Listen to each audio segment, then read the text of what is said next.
Nandito po tayo ngayon sa farm ni Mr. Rogelio Babasa, isang pangulo po sa aming samahan sa cluster ng Alawag. Ang naitulong ko po dito, yung tulad din ng land preparation, pag-apply muna ng abono bago mag-transplant, at yung mga tungkol sa sakit ng kanyang tanim na gulay. Narito kami sa aking farm na nila makita itong aking mga tanim na ito at medyo nabubuhay na. Saka itong aking mga, gusto nyo makita sa mga talong.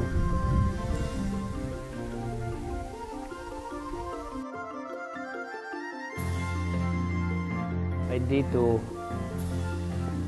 nung mga unang tanim ko rito, naka-encounter ang problema yung bumaba yung kanyang halaga. Naging 5 pesos lang ang isang kilo. Pero ngayon, itong in-harvest ko dito, 25 hanggang 15 ang pinakamababa.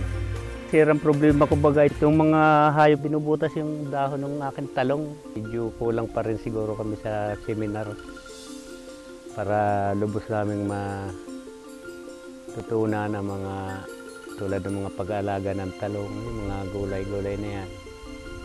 Mula nang ako yung mga pasali sa FF ay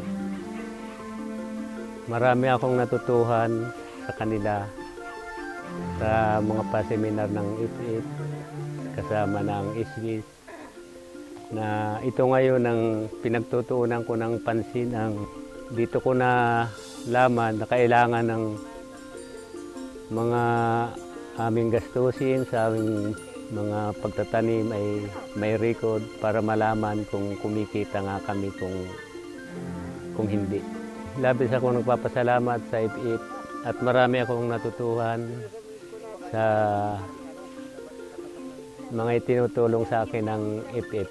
Kung yung aking mga membro ay maakit ko sa ganitong gawain upang makatulong sa mga kanilang pamilya.